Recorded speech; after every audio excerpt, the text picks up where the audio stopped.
আসসালামু আলাইকুম রহমতুল্লাহ। সবাই কেমন আছেন? আশা করি আল্লাহর রহমতে সবাই ভালো আছেন।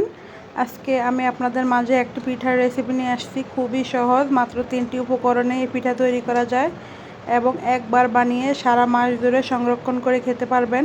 ছোট বড় সকলের প্রিয় এবং এই পিঠা বানিয়ে কিন্তু আপনারা খুব সহজেই দেশের বাইরে পাঠাতে পারবেন, কারণ এই পিঠাটা একবার বানালে কিন্তু দীর্ঘদিন ভালো থাকে। তো প্রথমে আমি 3টা ডিম ভেঙে নিচ্ছি একটি বলে।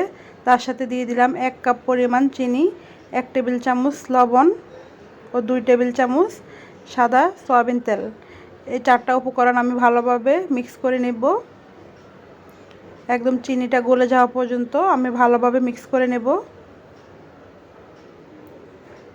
যখন চিনিটা গলে যাবে তখনই আমি নিয়ে নিব 2 কাপ আটা। আমি এই পিঠাতে যে উপকরণগুলো ব্যবহার করেছি, আশা করি সবার ঘরে কিন্তু কম বেশি এই উপকরণগুলো থাকে। আপনারা খুব সহজেই এই পিঠাটা বানিয়ে বাচ্চাদের টিফিনেও দিতে পারবেন এবং একবার বানিয়ে অনেক দিন খেতে পারবেন নাস্তা হিসেবে, সকাল কিংবা বিকালের নাস্তা হিসেবে। আমি কিন্তু এখানে সাথে 1 টেবিল চামচ কালো জিরে দিয়ে দিয়েছি। আমি প্রথমে কিন্তু 2 কাপ আটা দিয়েছি। আমার পরিমাণ মতো আস্তে আস্তে যদি আরও লাগে আমি বাড়িয়ে দেব। এই দেখুন, আরও হাফ কাপ আটা দিয়ে মিক্স করে নিলাম। এখনও আমার কাছে কিছুটা নরম মনে হচ্ছে, আমি আরও হাফ কাপ আটা দিয়ে টোটাল 3টা ডিমের জন্য আমি 3 কাপ আটা দিলাম। এই যে দেখুন, মাখতে মাখতে কিন্তু আমার আটাটা রেডি হয়ে গেল। এখন কিন্তু আর হাতেও লেগে আসছে না। প্রথমে কিন্তু খুবই হাতে লেগে থাকবে স্টিকির মতো, আস্তে আস্তে কিন্তু হাতেও আর লাগবে না। এবার আমি সম্পূর্ণ ডোটাকে 3টি ভাগে ভাগ করে নিলাম বড় বড় করে। এবার আমি একটু সামান্য ময়দা দিয়ে কিচেন টাইলসের উপরে আমি বেলে নিচ্ছি। বেশি ময়দা দিবেন না, সামান্য আটা বা ময়দা দিয়ে বেলে নেবেন। এতে করে যদি বেশি ময়দা দেন তাহলে কিন্তু তেলটা পুড়ে যাবে। এবার একটা আমি স্টিলের গ্লাসের দিয়ে আমি পিঠাগুলো কেটে নিচ্ছি। স্টিলের গ্লাস কিন্তু আমাদের সবার ঘরেই থাকে কম বেশি। তো আপনারা যদি এটা না থাকে, না হলে কুকি কাটার দিয়ে কেটে নিতে পারেন। এই দেখুন কিভাবে কেটেছি। আমি সবগুলো পিঠা এভাবে বানিয়ে একটি প্লেটে সাজিয়ে নিচ্ছি। এবার আমি চুলায় একটি কড়াই বসিয়ে দিলাম এবং দিয়ে দিলাম পরিমাণ মতো তেল। তেলটা ভালোভাবে গরম হয়ে উঠলে আমি এক এক করে পিঠা দিয়ে দিব। চুলার আঁচটা কিন্তু মাঝারি রাখবেন, হাই হিটে দিবেন না, নাহলে পিঠাগুলো খুব তাড়াতাড়ি দ্রুত কালার চলে আসবে কিন্তু ভিতরে ক্রিস্পি হবে না।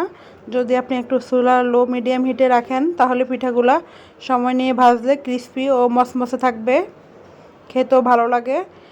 অনেকে কিন্তু এই পিঠার নাম কিন্তু বিস্কুট পিঠাও বলে। দেখেন আমি কিন্তু পিঠাগুলো কত ফুলে উঠেছে, দেখেন কত সুন্দরভাবে। প্রতিটা পিঠা কিন্তু ফুলে ডাবল হয়ে যাবে। 6টা পিঠায় কিন্তু আবার কড়াইটা ভরে গিয়েছে ফুলে। এই পিঠাকে দীর্ঘদিন ভালো থাকার জন্য আমার মা চাচিরা ছোটোবেলায় বানিয়ে একটা এয়ারটাইট বক্সে রেখে দিত, আর আমরা সকাল বিকাল খেলতাম আর খেতাম। আপনারাও চাইলে একই কাজ করতে পারেন।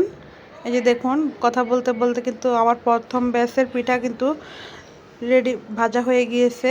একটু ব্রাউন কালার হলেই কিন্তু আমি নামিয়ে নিব এবং দ্বিতীয় ব্যাচের পিঠা আমি দিয়ে দিলাম। এভাবে আস্তে আস্তে আমি সবগুলো পিঠা ভেজে নেব। ছোটোবেলা আমরা এই পিঠাকে চাঁদ মামা পিঠা বলতাম।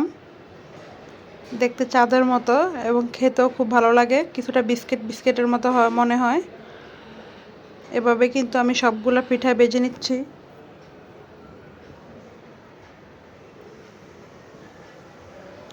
আমার রেসিপিটি যদি আপনাদের একটু উপকার হয়, ভালো লাগে, অবশ্যই আমার চ্যানেলটিকে লাইক সাবস্ক্রাইব করে দিবেন এবং নিয়মিত আপডেট পেতে বেল আইকনটি বাজিয়ে দিবেন। আমি কিন্তু এক এক করে সবগুলো পিঠা ভেজে নিচ্ছি। প্রতিটা পিঠা কিন্তু ফুলে ডাবল হয়ে গিয়েছে, তাই পরিমাণ মতো বুঝে তেলে দিবেন। প্রতিটা পিঠা কিন্তু ফুলে যাবে, তাই চেষ্টা করবেন কম করে পিঠা দেওয়ার, একবারে বেশি পিঠা দিবেন না। এই যে দেখুন, আমি কিন্তু সবগুলো পিঠা ভাজা হয়ে গিয়েছে। মাশাল্লাহ, দেখতে কতটা লোভনীয়, খেতেও কিন্তু অসাধারণ স্বাদ ছিল। আপনারা একবার হলো বাসায় বানিয়ে খাবেন এবং আমাকে কমেন্ট করে জানাবেন আপনাদের পিঠাগুলো কেমন লেগেছে।